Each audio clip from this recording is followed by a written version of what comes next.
When we began this journey, we suggested that one of the best ways to learn and practice, nay, inhabit Nexus thinking, was to experience Blender 3D. In my lecture, Do You Speak 5D? I showed that being keenly aware of different perspectives in X and Y and Z space, and then zooming into local object details to the level of atoms and strings, flying out and above the underlying geometry beyond a bird's eye view to infinity and beyond, moving forward and backward in the dimension of time and exploring data layers, textures, colors, flavors of difference, if you like, qualia. That experience inevitably makes you hyper-aware of the Nexus. Every spot you inhabit or focus on is a node, the center of the Nexus, literally the center of the infinite and expanding universe, whether real or simulated. That is powerful stuff. You are the center of the universe. You're not. Blender teaches the Flatlander to accept the sphere and the Spherelander, and by extension, to accept the hypersphere and Tesseract. But there is another free, open source, and stunningly useful technology that has evolved in the last couple of decades that forces the Nexus thinking perspective. It's called QGIS. Was that Q? It's QGIS. And I'd like to show you how we can use it to do that. Now, GIS in general is the game changer. Geographic information systems involve spatial information, spatial reasoning, deprivileging linearity and causal assumptions of causality. But in the past, they were used primarily for two-dimensional cartography, cadastral mapping, making the landscape legible, as Yale professor James C. Scott talks about in Seeing Like a State, How Schemes to Improve the Human Condition Have Failed. They were not used for enlightenment far too often, but they were used to delineate boundaries, who owned what, where, who deserved access and why, and who should be fined or jailed or even shot dead or hanged for trespassing. Now, in their attempt to simplify the landscape, Scott argued, these kinds of maps led to dumbification. The maps of the landed gentry were more about ownership and inclusion and exclusion than about creating a landscape of understanding. And because of this, Scott famously insisted, quoting Korzybski in his book Science and Sanity, quote, "The map is not the territory." But GIS has grown up, and with Quantum GIS, aka QGIS, the power to choose levels of detail and work in 5D with multiple data layer dimensions superimposed on X, Y, Z, and T space, with time series visualizations and animated 3D simulations, this power is now available to everybody, not just the state and its agents. It is free, and training is free, just like Blender, so its power to lead us to Nexus thinking is now democratized. If only we will embrace it. If the bird's eye view is only available from atop an ivory tower, in the castle, or from your leisure balloon or private jet or spy satellite, then all of this marvelous technology is for naught, as it will most serve further exclusion and command and control routines, and of course more guided missile bombings and drone attacks. At least QGIS offers the possibility of that view from 30,000 feet for projects of the people, by the people, for the people. Orphan projects, for example, like malaria, like diarrhea, that don't get a lot of investment. Now, it isn't that ArcGIS Pro isn't as powerful as a tool. It is, but it's so expensive, you aren't likely to use it outside of paid work. Projects primarily paid for by the state that wants you to see like a state, or by the firm, the corporation, the power holder who wants you to help them define the territory on their terms and wants you to see things their way. When a tool is free, however, it can encourage free thinking. QGIS is free. And as the cyberpunk motto goes, information longs to be free. Information wants to be free. Marvelously, Blender, that other great free software project, first bequeathed unto the world in 1994 and made open source for the public in 2002. And QGIS, released 7 years later in 2009, they play well together. There's even a free add-on for Blender that was released in 2007 called Blender GIS that lets you work with and visualize all the shape files, digital elevation maps, and base map textures and geocoded images created in ArcGIS or QGIS and vice versa. Where GIS programs really shine as Nexus thinking teaching environments is in the ability to create different models of reality and use geoprocessing tools to rank and consider options with weighted variables.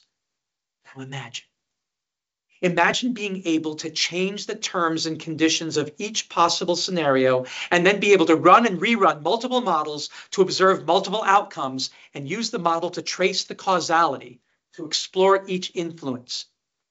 Here you might weight, for example, the importance of water highest, say 60%, and food 30%, and energy only 10%, and then ask what are the results.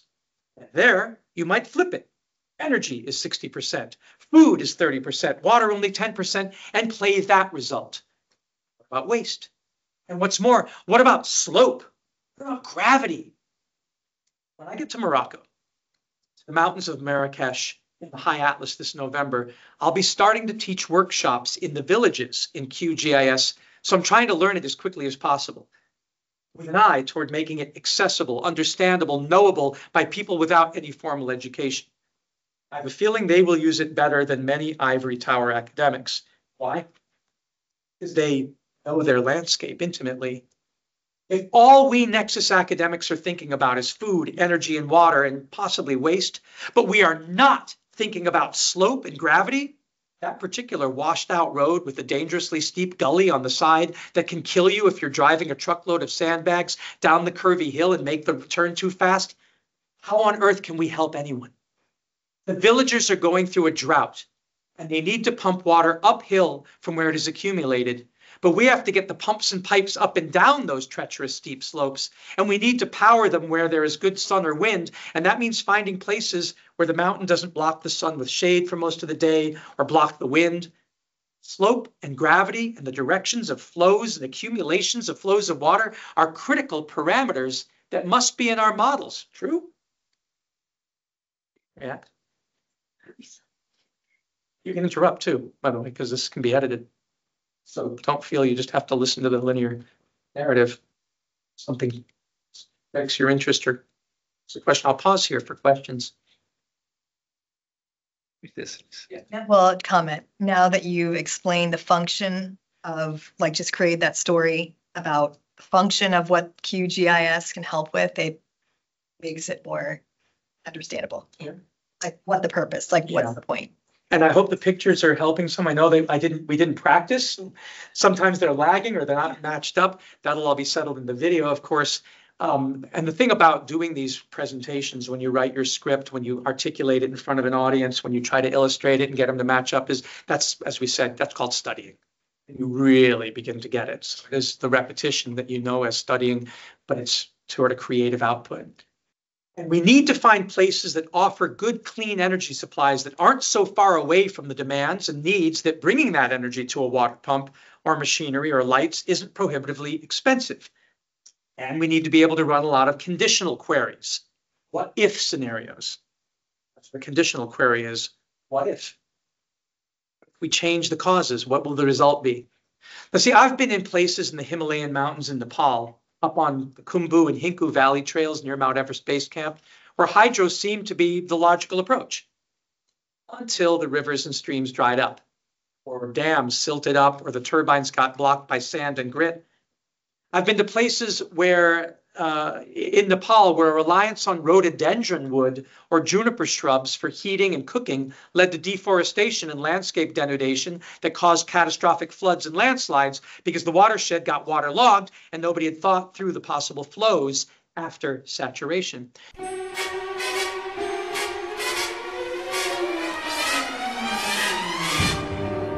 Come fly with me, let's fly away. If you can use some exotic booze. There's a bar in far Bombay. Come fly with me, let's fly away. Come fly with me, let's float down to Peru. In Llama Land, there's a one-man band and he'll toot his flute for you. Come fly with me, let's take off in the blue. Once I get you up there where the air is rarefied, we'll just slide starry-eyed. Once I get you up there, I'll be holding you so near. You may hear angels cheer, 'cause we're together. Weather-wise, it's such a lovely day. Just say the words and we'll beat the birds down to Acapulco Bay. It's perfect for a flying honeymoon, they say. Come fly with me, let's fly away.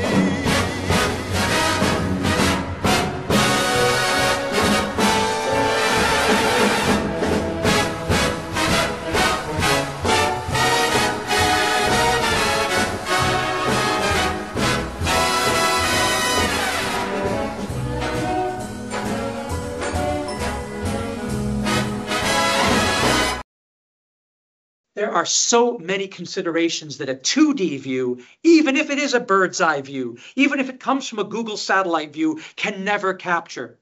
And that's why the third dimension of Z-space is so important. And the fourth dimension of T-space, time, for time series animations, is so important. A dimension not just layered on like icing on a cake, but used subtly to weigh the options. With GIS programs, data can be endlessly manipulated and the models endlessly rerun, and these layers can be almost infinitely stacked up, added, removed, and messaged to craft different messages.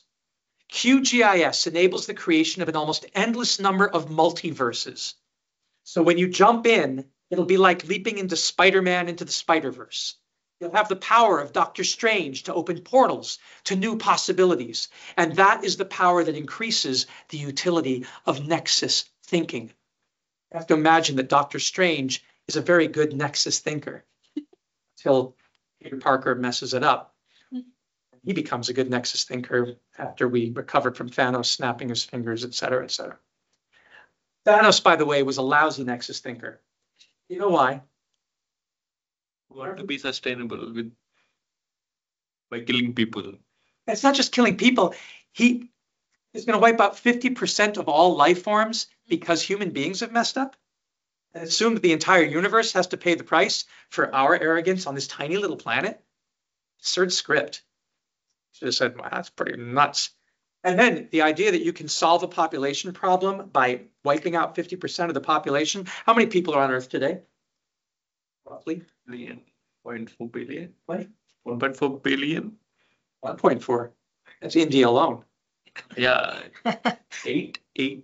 Roughly 8 billion people, moving on to 9. Do you know how many people there were when I was in college? People are on the planet back in 1979, 1980. In high school, beginning of college for me.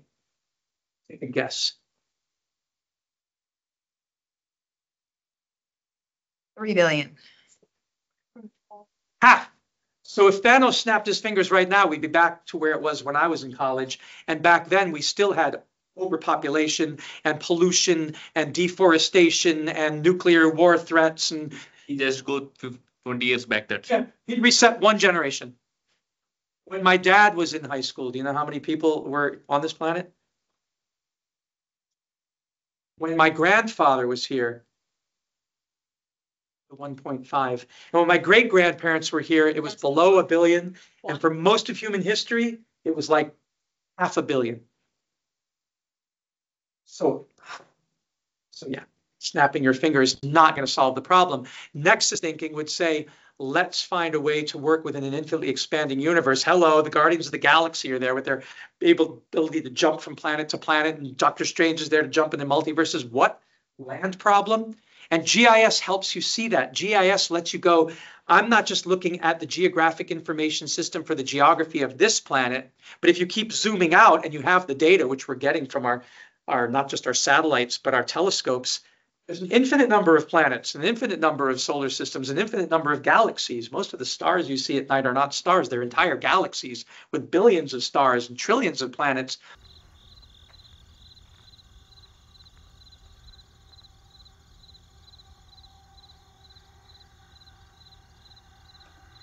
The strength of QGIS as a Nexus thinking box expander is that when you run your simulations, you actually don't collapse the waveform on Schrodinger's cat, so to speak, so that only one solution prevails. Each model run is more like the infinite hallway inside the box in the award-winning book and Apple TV series Dark Matter. I suggest you watch it. Each time you enter the box, you're able to think both inside and outside the box with so many possibilities to choose from. And that is Nexus thinking. As a practitioner, you will be forced to choose at some point to collapse the uncertainties and act on a result. You will have to, as a project manager, declare the metaphorical cat alive or dead. But the pluripotency of modeling should help you, as I say, think both outside the box and inside the box. And you know the disdain I have for the glib injunction to think outside the box when there's so much good going on inside that you never want to exclude the known, the familiar, the tried and true. You want to think inside and outside. The practice of constantly using GIS forces you to merely expand your box so you can make better iterative, that is, iterative is one after another, decisions with an ever larger data pool. Now, another thing that GIS gives you is predictive power and the ability to map out strategies for problem solving. Just think how different the impacts of Hurricane Helene and Hurricane Milton would have been if more people were adept at thinking through the likely scenarios. I'll use Austria's recent 5,000, not 500, but 5,000-year flood as an example. You hear about that one? My family and I spent 10 days this summer on the river Danube, the Donau, staying with friends in the apricot capital of Europe, Krems, Austria. Krems, an der Donau, is upstream from Vienna by about 84 kilometers, about a 4.5-hour bike ride along the gorgeous vegetated river path called the Treppelweg, the ancient towpath where horses would pull barges filled with goods from the city of Vienna to the towns. When you look at the two cities on a GIS satellite map, you see that the entire, well, almost the entire floodplain is green. The width varies from 1 kilometer to 6 kilometers and averages about 3 kilometers around the river of undeveloped land. As we pushed our toddler's stroller along the river up to Dürnstein Castle, we noted large, wonderfully descriptive signs showing how Austria had been rewilding the river to bring back the fish and the wildlife. And everywhere we went, the signage told us about the significant steps the country was taking in combating biodiversity loss and climate change. When we returned to the US in September of 2024, Storm Boris caused flooding in Austria and other parts of Central and Eastern Europe, and the Austrian province around Vienna was declared a disaster area. More rain than they've seen in 5,000 years, all dumping. And yet, to quote from a BBC article called "Our Plan Worked: How Vienna Prepared Itself for a 5,000-Year Flood," considering the onslaught of water, quote, "We got away quite lightly," noted a Viennese journalist, referring to reports of an estimated 10 lightly injured people and 15 evacuated houses in the city. Compare that to here. On the whole, quote, The city's ingenious flood management system resisted the masses of water, concluded another local journalist. And the article goes on to say, quote, in fact, evidence from previous big floods suggests that a number of protective strategies used by Vienna and Austria more generally are proving effective and offering vital lessons to others battling increasingly extreme weather, end quote. It had a combination of this intense floodplain management where they rewilded the river, where they put borders of rocks and vegetation and trees, put bike paths, moved development to the side, allowed agriculture to come back in that can absorb it so that the land is, and a lot of it, apricot trees and plum trees and agroforestry. So the land was able to absorb. So that's basically what happened. That was the basic thing from Krems down to Vienna. And as you got toward Vienna, they had sluices and channels that took the water rapidly into wetland areas that they created and drainage ponds. They had gates that they were able to open and close and do diversion. I mean, there was a lot of heavy infrastructure and there was all that softscape. Combination of these. And the article says, it told the reader, the article tells the reader, Austria has really invested in flood management over the past decades, not least because we had two big floods in 2002 and 2013, says Günther Bloschi, a hydrologist who has helped shape Austria's flood risk management strategy. The article suggests that such experts are deeply engaged with the predictive models and take seriously what the simulations suggest. When we communicated with our friends in Krems who work in Vienna in the renewable energy sector and had taken us to visit wind and solar farms and biogas plants in their home area around the river, they said they did fine because all of that attention to planning and respect for science, and having spent time with us in Florida, they were more concerned and worried about us and the lack of preparation and respect for climate change and climate change exacerbated hurricanes. They were right to worry. A month later, we were slammed with two back-to-back megastorms. The first claimed over 300 lives throughout the Southeast and caused unprecedented flooding up in North Carolina that claimed 123 lives, although there were 90 people still missing. Milton has so far claimed at least 24 lives in Florida with unprecedented tornado damage to homes and trees. They had 10 lightly injured people. People act surprised. How did North Carolina, that was the climate refuge, we all go up in the mountains to get away from climate change, get away from the coast. How did that happen? And yet any capable hydrologist looking at flow analysis and GIS could tell you these things were likely to happen. And we, like the Austrians, could have invested the necessary money in floodplain recovery, water diversion infrastructure, and all sorts of adaptable engineering. But we didn't.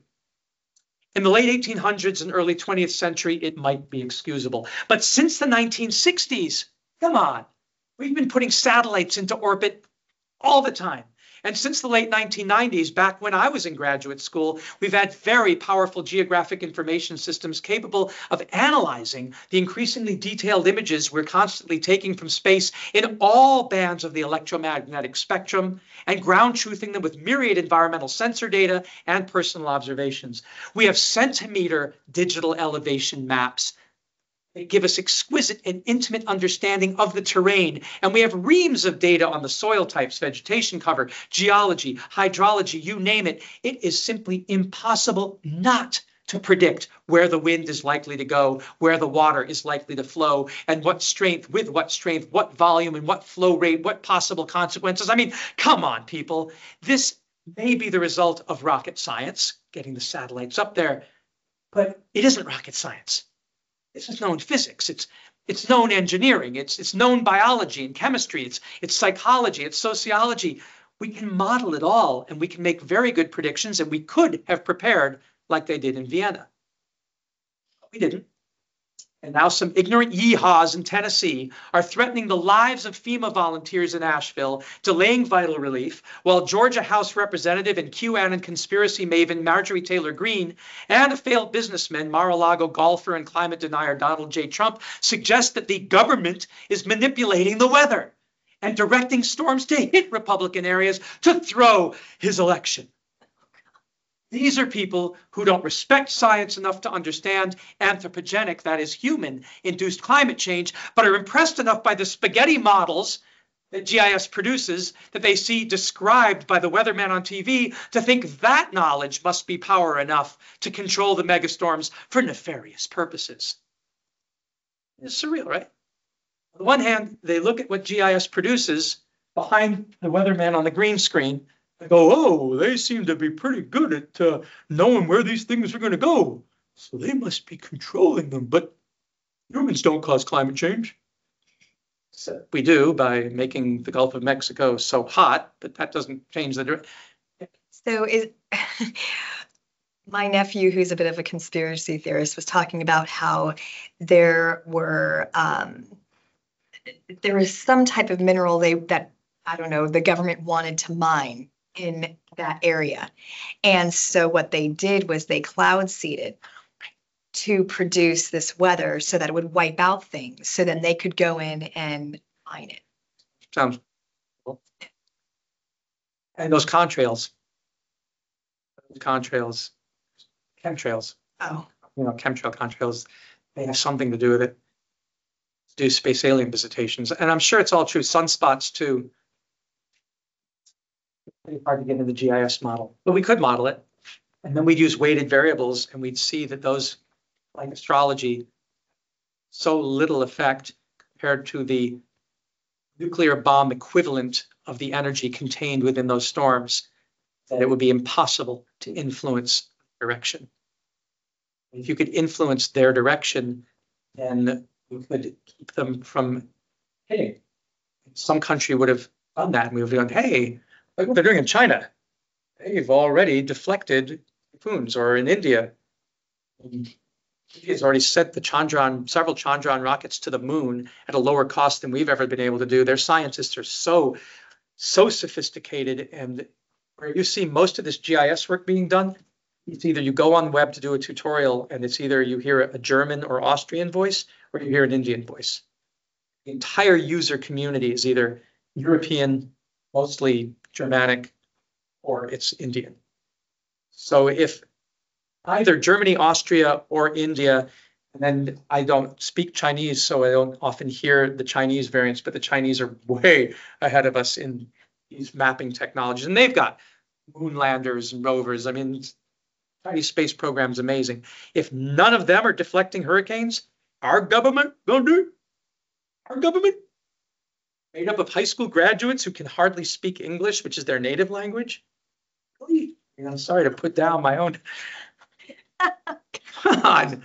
I mean, that's what bothers me with the conspiracy theories is I was a high school teacher here at many levels. I taught elementary, I've taught middle school, mostly high school, taught undergrad, still teach undergrad, and I teach graduate. I have never seen enough graduates who were born here in the United States and went through our school system being able to do much of anything. Speaking truth, I don't know. And I'm not indicting, I'm an American. Look, I'm proud to be an American. Yeah. I'm proud to be an American. I'm very patriotic about our Constitution and the promise it offers people like us from all over the world to make a better world, but we're not making it better here because our school system is so abysmal. I blame the school system. That's why I spend all this time in class trying to nudge you over to the Mayutic method and taking these risks about will they take this freedom and will they do good things with this freedom or will they just want to be told what to do? So I'm worried about this next election. But it's surreal, right? Keep taping. Ignorance certainly isn't bliss when it comes to GIS modeling and predictive power. It's deadly. But there is an antidote. Here's the good news. And that is to put the power of geographic and systems thinking, nexus thinking, into the hands and minds of the people, particularly Americans, since we're the ones who are behind. And this is why QGIS and other open source and free GIS systems like GRASS GIS, MapWindow GIS, Saga GIS, ILWIS, Whitebox GAT, GVSIG, GeoDA, OpenJump, UDIG, Orbis GIS, TerraView, Diva GIS, GVSig, Mobile, and Marble. Why they're so important? Ever heard of them? All these free GIS powerful programs? You're just hearing about QGIS today. Did you know about ArcView GIS? Yes, QGIS. QGIS. Where's that from? Oh, QGIS. You know about those. Objects, yeah, and ARC, which is the one that you get. My wife is getting her geosciences certificate in GIS as a PCGS student. PCGIS, and we need that. Tell college GIS. That's what I'm teaching you. But she's getting her certificate and taking ArcGIS 6100, and semester she'll take Python programming for it. But when she graduates next year, we can't afford it. Thousands of dollars a year. So, unless she gets hired by somebody, I don't think she's ever going to use ArcGIS again. So learn it while you can. Free here, and pay for it. Download the program and use it. All right, so never heard of them. Could be because you're in the casino of commerce. The good old USA, where making the wealthy wealthier is our religion. Here at PCGS, you hear about ArcGIS Pro, and you use Apple computers' proprietary software or Windows and Microsoft Office. And here, I hear students complain that while they would love to get into GIS and into modeling Nexus systems, it's too damn expensive. And they're right. The cost of courses in colleges is obscene, and people are drowning in debt. And once you graduate, the investment you made in GIS, if it's ArcGIS, won't pay off unless you get a job in the field where your employer can afford the thousands of dollars a year in software licenses. I see you nodding. Am I right? That's one of the barriers to US students plunging into this incredible technology as sustainabilitists, which I think should be mandatory to say you're a sustainabilitist. I don't know how one can get in this field and not have the power of GIS. Blender's another story. It's mostly used for entertainment.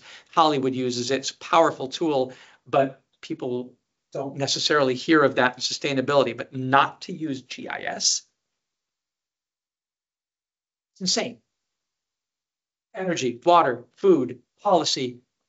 How can you even develop a coherent plan if you can't model the causality? What is the likely consequence of your intervention? If you're looking at soil, if you're looking at the microbiome, you need to know where the soil is healthy. Zach and Natasha with Ed down at Gamble Creek are working with this wonderful woman from Sadhguru's group to try to figure out a protocol for knowing where there's at least 3 to 6% carbon in the soil, because that's where you'd want to plant, and to try to amend the soil with their biochar and with their other organics, because it's not good to invest in planting where the stuff is just going to either die or it's going to produce an inferior product, bad fruit or bad vegetable. But they don't have the time to go out, sample the soil. They don't have the money to do that. So how do you look at the planet and look at your own property and say, is the soil good here? But how would GIS, don't you have to know, I mean, the content of the soil? Like, I mean, so like how would looking at it from even a 5D perspective, not being in the soil, you know what I mean? Like, Yeah, I do. how would that benefit? We'll get to that. I think it's a great question, and I think I have an answer for it, although I haven't field tested it myself. So we're talking about how Americans in general are being blindsided by these, everything from, look, we got blindsided by the Dust Bowl. How many people died? That was in the 1930s. And then the Okies left and they went to California and started that mass migration. And then you have movies that talk about new Dust Bowls coming out. We're blindsided as Americans because we don't take these technologies and apply them. We take technologies to play games. And often those games are not productive games. I love games, but they're not productive games. But when I travel to Europe 3 times a year, as I've been doing for the past 20 years, I often hear a lot about the effective use of free open source software to solve climate and planning problems. A lot of my friends use Ubuntu, a Linux system operating software, so they don't have to use Windows or Ubuntu. It's an African word that means coming together. And I did teach it in Africa to the Maasai school in Kenya, Kenya's dream school there. It'll run on any operating system. I mean, any computer, you can put a Linux distribution of Ubuntu, and then you have QGIS runs on Ubuntu or Red Hat or Linux, other Linux, Debian. There's so many different Linux distributions, but Ubuntu is the one that most people in the NGO and sustainability world use. It seems like you know. I just used and I quit. I switched to Windows. As I did too. I mean, we get lazy because we have access to Windows and our computers come loaded on it as part of the monopoly. But where they don't and they can't afford to have the upgrades for Windows, they use Ubuntu. There are some scientific laboratories that we have in my college, back in college. All the computers are in the Ubuntu. Yeah, that's lovely to hear. All the softwares called like chemical processing and laboratories has which has all runs all the simulations of industries. So they will all run these Ubuntu only. You're so advanced, dude. That is an American dude. Hey, dude, that's why you're so advanced. Yeah, it's amazing when you go to India or you go to different African countries or you go to many different Asian countries, you see this intense investment in possibilities for those who can't afford it. There's more of a communal feeling that education is a right people have, just as healthcare is a right. Europe does the same thing. And so my friends will use Ubuntu, they'll use LibreOffice, which is what I use, so they don't have to pay a penny to Microsoft. I don't use Microsoft Office. Remember in class last hour, I got LibreCalc, which is the spreadsheet Excel variant. So you have to pay a penny for that, and don't worry about the upgrades. And my European friends endlessly talk about the famous cyberpunk motto, information longs to be free. Most of the tutorials I watch for GIS are done by Austrians and Germans and other Europeans, if not Indians and people from Southeast Asia and from China and Taiwan. So it makes me think of those episodes in Young Sheldon. If you ever see that TV program from Big Bang Theory, remember that? When young Sheldon, the 11-year-old science prodigy, leaves and he travels from Texas to the University of Heidelberg, and his classmates and professor call him a Dummkopf, the slowest in the class. He's shocked. Why should he be? He went to an American school system. Now, it helps one answer the question, why is Europe doing a better job of mitigating and adapting to climate change than we are? Which then leads to the question, how can we do a better job? Which then leads to the question, how can we get more people to be Nexus thinkers and system thinkers? Which leads to the question, how can we get more people to invest their time, if not their money, into learning GIS so they can participate in the predictive and solution-oriented possibilities? Which leads to the question, what heuristics can we use to rapidly accelerate our understanding of climate change solutions? As Nexus thinkers, we try to tease out all the deep interconnections between food and energy and water and ecology and waste. Flooding in the mountains of North Carolina or in the floodplains of Austria or in the high Atlas Mountains of Morocco isn't just affecting people by washing away their houses and destroying bridges and other infrastructure in the built environment. When we don't mitigate the risk by keeping vegetation and tree cover, for example, we lose all of our topsoil to erosion, rendering agriculture difficult or impossible. You know why the rivers run brown in these storms. There goes your carbon, there goes your soil, there go your nutrients, swept away in the turbidity downstream. Now try to get that organic material back upstream, back up the hill at any reasonable cost, especially when roads are washed out and bridges are gone. Hello, metabolic rift, that concept from our curriculum. Metabolic rift. Hello, urban-rural disconnect. Hello, the need for fossil fuel fertilizers, trucked at enormous cost, brought to the farm again. In recent conversation that I had at Gamble Creek Farm in Parrish, Florida, with Zach Rasmussen, and Natasha Rasmussen, while inspecting the destruction caused by Hurricane Milton, which turned their greenhouse into a twisted, collapsed, and unlivable testimony to the destructive force of wind, we talked about how to know if soil contains the necessary 3 to 6% minimum organic content for healthy food production.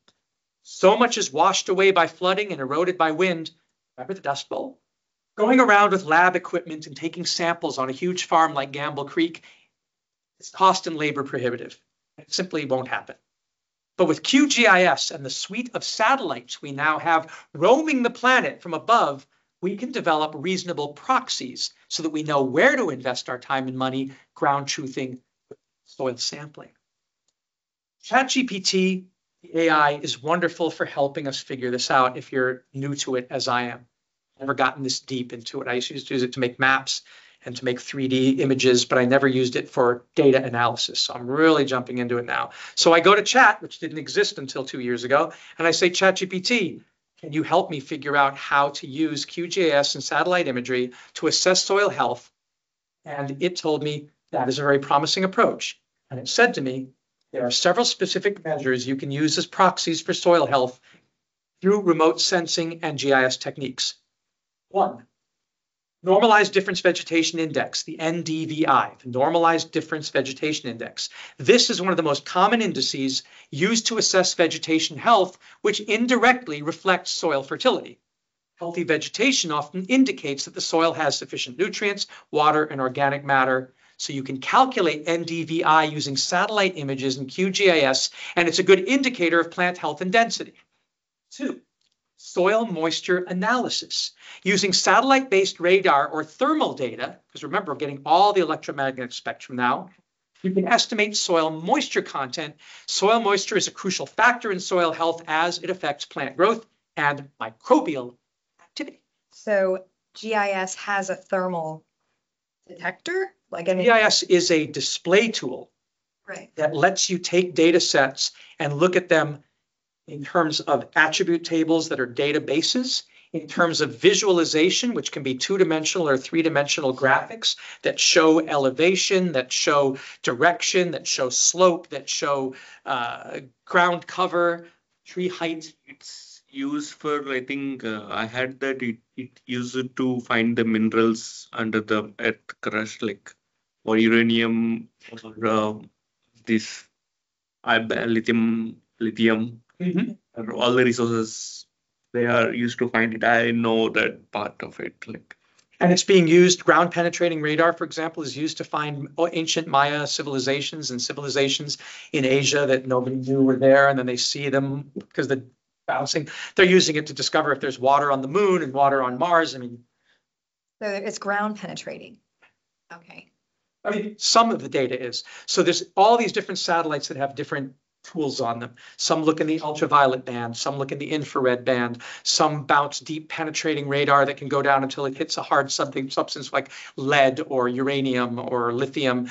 And so the bounce is different. Some are doing spectral analysis by looking at the reflection of light as it comes off of, when a starlight or sun hits something and it comes off, different chemicals emit different light patterns. That's how you know exoplanets have certain properties as water or not, because you use the spectral analysis. So the science is well known, and the techniques are getting better and better. So in QGIS, you can assess soil moisture data sets that come in from satellites like Sentinel-1 that is designed to get that data. And then you can manipulate the data to observe moisture distribution on the map on your computer. So I'm not saying QGIS does the work. It is the display mechanism that will integrate these data streams and let you build these layers and start turning on and off visualization. Right. So it's more than just like a visual approach to like the slope or, like Angular, where it's actually, there are a lot of things that it's measuring. Yeah, if you have the data. The thing is, these engines will take the data, which are basically at the end of the day numbers, and most of it is digital, so it's ones and zeros. But you have algorithms that turn those ones and zeros, that digital data, into a significant interpretation. So you'll say, why am I getting, when I bounce this signal off of Campbell Creek Farm, why when the thing came back did it spike when it hit this area and not spike when it hit that area? And over there, it's sort of intermediate spikes. So it's like a different level of voltage is coming. Put meaning to it. Yeah, and then you put meaning, because some scientific team, hydrologists or agronomists, have gone and they've made correlations. This is why on Mars you say, hey, there must have been water there. You didn't go to Mars. Well, you know what happened on Earth, the way that water flows downstream, the kind of patterns that it creates. Empty patterns. Yeah, you look at the patterns and you say, oh, well, that's what happens on Earth when this happens, so it probably is what's happening on Mars. But we don't really know. Like those rocks with the leopard spots on them they saw on Mars now. They look and they go, well, rocks on Earth, when they have those leopard spots, usually those leopard spots are caused by minerals that are concentrated by microbes. So why does Mars have rocks that have leopard spots that look like ones that are caused by microbes on Earth? Does that mean microbes cause it? No. But maybe. So until you get to Gamble Creek and actually sample the soil, you won't know. But the suggestive data will tell you, hey, there's something going on here that somebody measured in Kazakhstan, and that was an indication of really good soil and really bad soil. And we're using that same algorithm to look at the data at Campbell Creek Farm, and it's looking good. So let's go look at that as opposed to that area there. Science is never giving you truth. Hope you all appreciate that. Americans have a hard time with that. Normally, we've been taught black and white, right or left, this team, that team. It's a whole football mentality in the U.S. education system. So we think science proves things, doesn't prove anything. And that's where the wrong Biblicans are always trying to mess with your head, because they go, I don't trust scientists. I even read Thomas Kuhn's Structure of Scientific Revolutions, a paradigm shift. We know scientists are human beings. They're flawed and they make mistakes. So I'm not trusting that weatherman. I'm not trusting those scientists. I'm not trusting government. Come on, let's go get them. North Carolina. They just sophisticated enough with misinformation that they know that scientists can't be trusted and that you can't trust data to prove anything. That's not what science is about. Science is about. Not, this is Karl Popper's work and some of the other, what is it about? What do we use science for? Not to prove hypotheses, but to go binary. Not to prove. Disprove. Yes, it's there to disprove. All science can do is say, hey, that hypothesis that little green men caused those, the face of Elvis on Mars. Did a new analysis of the GIS data. We did some satellite tomography, satellite radar topographic mission stuff, and we saw that it doesn't look like Elvis at all, just was bad resolution, just a rock. So we disprove that there's a face of Elvis on Mars. You can't prove that there is a face, but you can disprove that there's a face. Science will prove nothing, but it will disprove the idea that humans didn't create climate change. It will never prove that we did. You have to engage at that level of rhetoric when you are a sustainability-oriented professional, or you're going to get egg on your face all the time. They'll always get you because they're looking to pounce on you, they meaning the climate denialists and the people who profit from land disruption and exploitation. So you say to them, oh, no, science has proved a darn thing. But we're disproving your idea that it's sunspots that are causing the majority of our climate change. We're disproving the idea that it is that the government can control geostorms, make them hit Carolina. I've seen some videos that in US some people believe that the Earth is flat. Like, what is that? Yeah, there's a Flat Earth Society, but then the scientists at JPL, and there's a great documentary you should watch, I think it's on Netflix, about the Earth being flat. And there's a point where the flat earthers are protesting JPL for misinformation, telling people the Earth is round. And there's a big gathering, and the scientists walk past them shaking their heads and go into this conference and say, those idiots out there with their science protesting, they're such a bunch of losers. And this one African-American scientist stands up and says, excuse me, y'all, we're doing a grave disservice to the American dream, or something like that. You have to see it for yourself. He doesn't say that American dream. He says, we're doing a grave disservice. These are our allies. These people didn't get the educations we did, but they're skeptical of everything. We need to bring them into the conversation and use their skepticism to disprove the idea that the Earth is flat. We will never prove that it's round. We can't.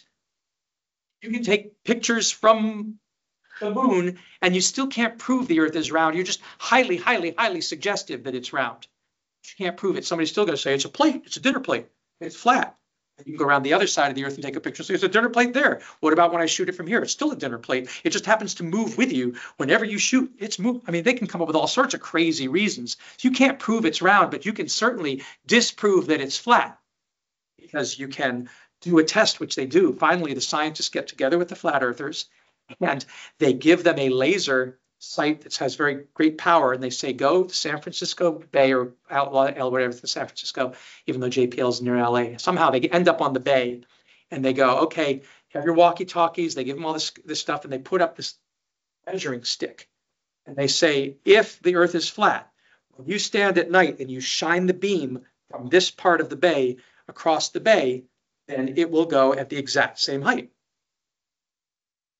So the guy is standing there with the meter calling, going, are you shining the laser yet? He goes, yeah, well, I'm not. See, are you sure you're shining the laser yet? And then he finds the part where the laser hits, and of course there's curvature. And he goes, oh, damn, Earth is round. That's all it takes. Empirical observation to disprove that it's flat. Then they have to bicker about what the level of curvature is, and then you can measure that. So if you get into that level which QGIS can do.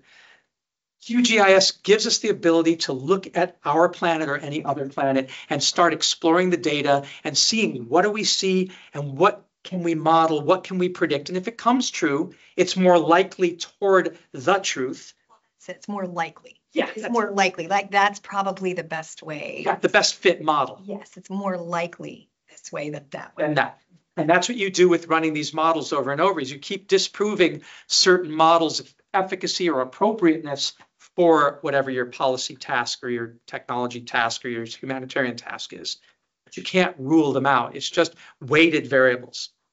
And you need an engine that can do that and not just do it in the obscure math of a spreadsheet or a two-dimensional model with a graph because they lack enough information to make things. That's why economists who use two-dimensional graphs, they're not helping the world like Ross Perot. Now say a great big sucking sound as all the jobs go down south and he just shows these two-dimensional maps, XY graphs, column charts and pie charts. I mean, they're unsophisticated. No other countries that I know of are stuck in the 1970s with two-dimensional graphs from Excel. Even the Excel users are making three-dimensional plots, time series.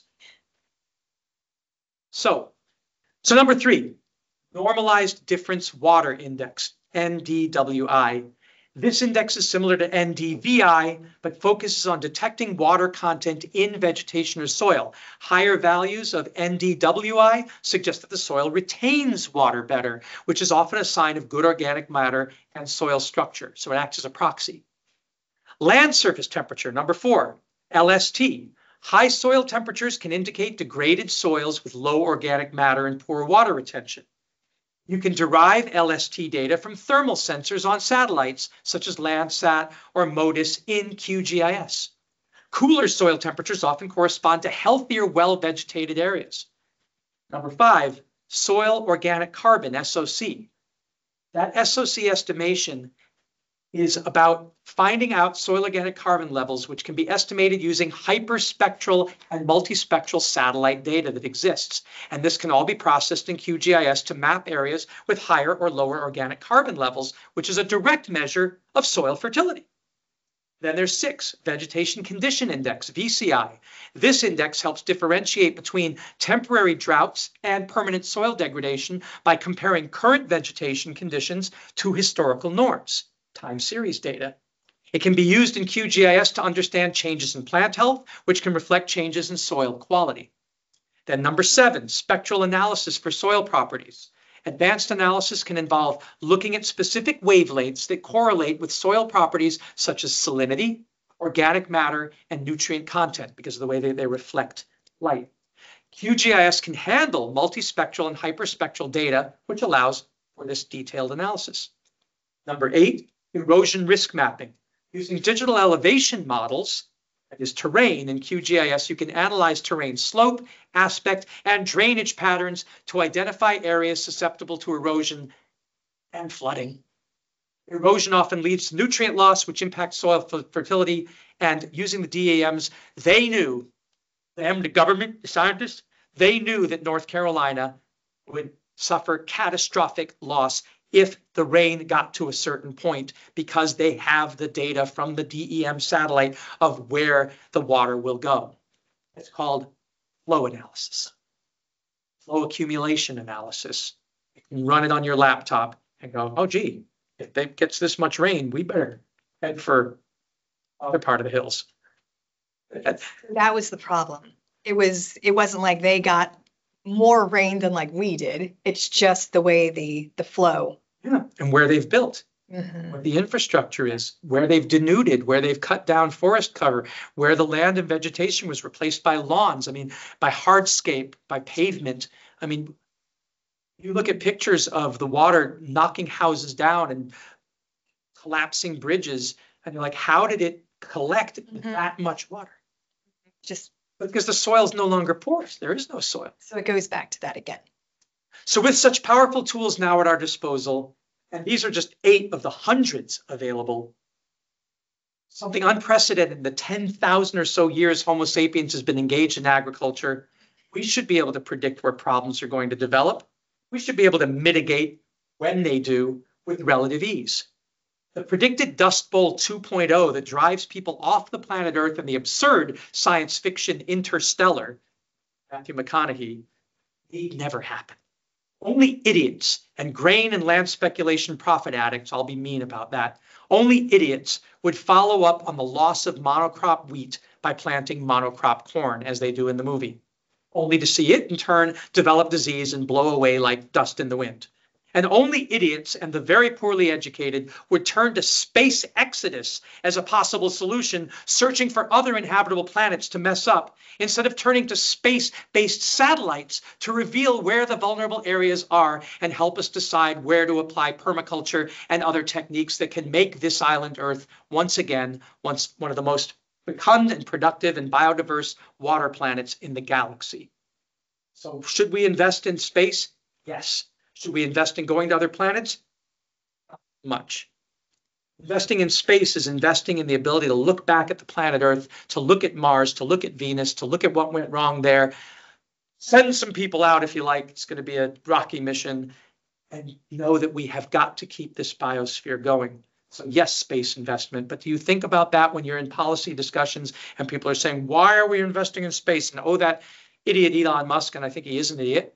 But he's not an idiot because he's doing SpaceX or because he's doing Tesla electric vehicles or robots or because he's doing solar roofs. He's an idiot because he promotes this dumb meme of leaving the planet, which only the billionaires might ever be able to do, and putting those who do leave at extreme risk to try to live on a planet that is uninhabitable for at least the next few hundred years, and neglecting this one, which is perfectly habitable, if only we would employ the right technology and techniques. Space. Definitely, we need those satellites. We need those experiences trying to survive on the moon and on space stations and on Mars so that we can protect this planet. Because, I mean, come on, people. We use these same GIS data streams and analysis from surface reflection and ground penetrating radar to help predict where there might be life on Mars and the moons of Jupiter and Saturn and all those exoplanets we can see through the magic of spectral analysis. We are using them with GIS mapping tools to decide where to hunt for water on the moon and Mars and start our first off-world colonies there. Surely we can do as much and more right here. And of course we can. And of course we are. I mean, some people are. Earth observation satellites are up there and being used 24/7 by dedicated scientists to figure out the weather and see where our planet is most vulnerable to erosion and flooding and fires and earthquakes and hurricanes and pollution and pests and climate change. In the second decade of the 21st century, we have all the tools needed to mitigate and adapt to all sorts of terrestrial and extraterrestrial threats. What we don't have are all the people necessary to participate in these conversations meaningfully. There simply aren't enough Nexus thinkers out there, so we're making really bad decisions driven by the whims of profiteering real estate moguls and their political cronies telling us not to trust science and scientists, much less aspire to be a scientist and learn the tools and methods of science.